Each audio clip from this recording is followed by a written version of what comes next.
जाएंगे, रब हमें खुश करता चला जाएगा।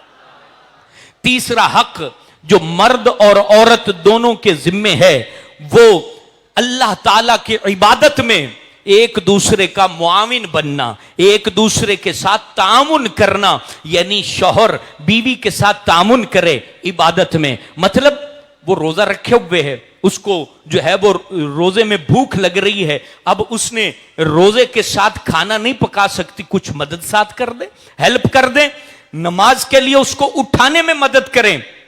इसी तरह औरत शौहर की मदद करे कि ए अल्लाह के बंदे, अल्लाह की इबादत व इताअत में मैं तेरे साथ हूं।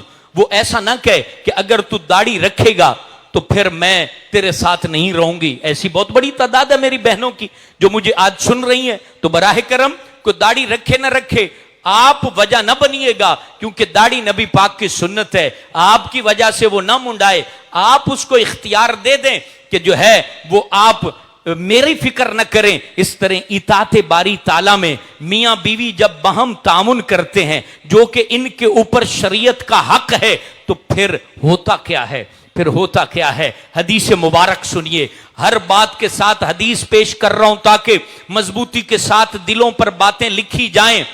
नबी पाक अलैहिस्सलाम ने फरमाया, जब रात का पिछला पहर होता है, तहज्जुद का वक्त होता है, शौहर उठता है, अपनी बीवी को उठाता है, बीवी नहीं उठती, या फिर बीवी उठती है और वो अपने शौहर को उठाती है, वो नहीं उठता, तो चंद पानी के कतरे चेहरे पर मारते हैं और वो उठ जाता है या उठ जाती है। उसके बाद ये मियां बीवी दोनों उठें और वजू करें, वजू करने के बाद तहज्जुद के 2 नफल पढ़ें, तो अल्लाह तबारक व ताला अर्श के फरिश्तों के सामने फख्र फरमाता है और फरमाता है, ऐ फरिश्तों देखो, मेरा बंदा और मेरी बंदी अपने आराम के बिस्तर को छोड़कर मेरे हुजूर खड़े हो चुके हैं, तुम गवाह हो जाओ, मैंने इन दोनों को बख्श दिया है।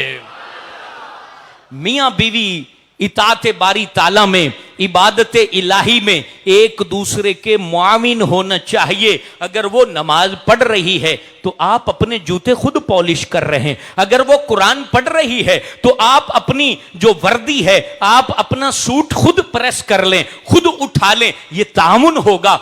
डांटे ना यार, कुरान पढ़ने की वजह से कई लोग डांटते हैं, कई लोग ये भी कहते हैं बड़ी जो है ना वो मुलवानी आ गई है, मुसल्ले पर बैठी रहती है, इधर से सांस डांटती है, उधर से सुसर डांटता है, कैसा अजीब माहौल बन गया है। ना ना, इबादत इलाही में एक दूसरे के साथ जो है बाहमी तामुन करें, एक दूसरे को जो है ना झिड़के ना, तकलीफ ना दें।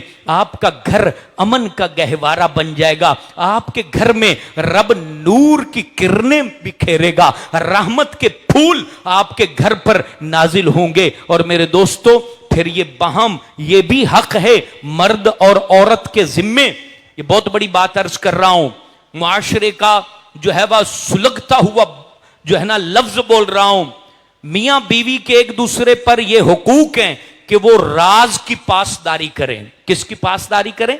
राज की बातें अपने शौहर की आगे मत बताएं, और शौहर अपने बीवी का कोई राज उस तक पहुंचे तो वो आगे मत बताए। खास तौर पे शादी के बाद लोग अपनी बीवी के बारे में आगे डिस्कस करते हैं, और ये जमाने जाहिलियत की बात है। नबी पाक अलैहिस्सलाम फरमाते हैं, हजरत अस्मा बिनते यजीद कहती हैं, या हजरत अस्मा सहाबियां हैं, वो कहती हैं मैंने देखा कि नबी पाक अलैहिस्सलाम लोगों को ये कह रहे हैं, ए लोगों, अपनी बीवियों के राज न बताया करो, शादी के बाद अपनी खलवत की बातें लोगों को न बताया करो। और यही बात फरमाई कि ए औरतों, तुम भी ये काम न किया करो। मेरे अजीज दोस्तों, आज अपने बच्चों को यह समझाने की जरूरत है। लोग माजरत के साथ, ये बहुत बुरी आदत और गुनाह का काम लोगों में आम है कि वो अपने घर की पर्सनल बातें, अपने जाती निजी मामलात, खलवत की बातें और अपनी हक के ज़ौजियत की बातें आगे ख़वातीन भी बताती हैं और मर्द भी बताते हैं। नबी पाक अलैहिस्सलाम ने ऐसा काम करने वाले पर लानत फरमाई है और नाराज़गी का इजहार फरमाया है।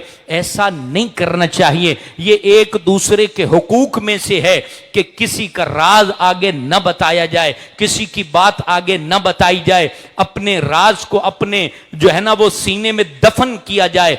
अब हमारे यहां ये बहुत बुरी रूटीन है, कहा जाता है आगे राज फाश करके साथ में ताकीद की जाती है, ये आप तक बात है, आगे इसको ना बताना।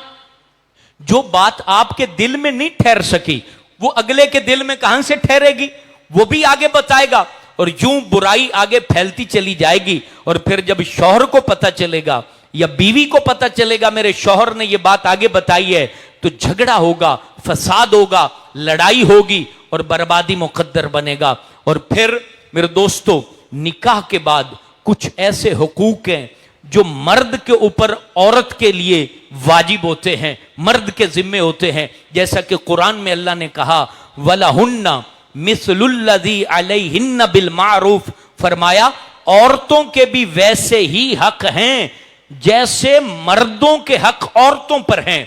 ऐसा नहीं है कि उसको कोई बांदी समझ ले, लौंडी समझ ले, नुकरानी समझ ले। हाय हाय, ये बात बड़े दुख वाली है। कई घरों में ऐसा होता है, कई शराबी शराब की वजह से अपनी बीवियों को मार के निकाल देते हैं कि जनाब अपने अब्बा के घर से पैसे लाओ। अल्लाह अकबर, घरों से उनको निकाला दिया जाता है, रोती तड़पती वहां से निकलती हैं और अपने बाबुल के घर जाके अपने जो है वो आंसुओं से तरबतर अपना दामन दिखाती हैं। फिर वो बूढ़ा बाप क्या कहेगा कि जिसकी बच्ची को मार पीट के निकाला गया हो, वो बाप क्या करेगा? वो रोकर अल्लाह के हुजूर ही फरियाद कर सकता है। कितने ऐसे घराने हैं जहां औरतों पर जुल्म होता है, ज्यादती होती है, उनको मारा भी जाता है और उनको गालियां भी दी जाती हैं और उनके ऊपर तानों के नश्तर भी चलाए जाते हैं। अल्लाह अकबर, ऐसा न करो। नबी पाक अलैहिस्सलाम ने कहा इनके भी हुकूक तुम्हारे जिम्मे हैं। अल्लाह ने कहा है कि इनके हुकूक तुम्हारे जिम्मे हैं। वो कौन से हुकूक तुम्हारे जिम्मे हैं? पहला हक, हक मेहर तुम्हारे जिम्मे है। व आतुन्निसा सदुकातिहिन्ना नहला, ये कुरान ने कहा है कि उनका मेहर खुशी से अदा कर दो। अब ये क्या होता है? ये शादी के बाद कई नालायक मर्द ऐसे होते हैं कि वो माफ करवाते हैं कि तू हमें माफ कर दे। अल्लाह अकबर, कुरान ने सख्ती से मना किया है। जो मेहर मुकर्रर हो चुका है वो मेहर तुम्हें अदा करना होगा, वो उसे देना होगा, वो माफ नहीं करवा सकते। उसकी झोली में डाल दिया, उसको दे दिया, उसके बाद उसकी मर्जी है, उसने घर में ही खर्च करना है, वो कहां लेके जाएगी। लेकिन अगर मेहर कोई माफ करवाता है तो फिर उसको शादी भी नहीं करनी चाहिए, जो मेहर भी अदा नहीं कर सकता। दूसरा हक जो मर्द के जिम्मे है वो नफका, औरत को रोटी फराहम करना, खाना फराहम करना, उसके लिए जो है वो सामान जीस्त करना, यानी जिंदगी का सामान, जो रोटी जो आप नॉर्मल खाते हैं वो उसको देना, यह मर्द की जिम्मेदारी है। ऐसा नहीं मर्द काम ना करे और फिर कहे, औरत को कहे कि जा अपने अब्बा के घर से ले आ, अपने अब्बा के घर से पैसे ले आ, अपने अब्बा के घर से जो है ना वो आटा ले आ, अपने अब्बा के घर से राशन ले आ। ऐसा मर्द अल्लाह के हुजूर जवाब दे है, क्योंकि नफके की जिम्मेदारी औरत की नहीं है, नफके की जिम्मेदारी इस्लाम ने मर्द की रखी है, हस्बे जरूरत और हस्बे तौफीक।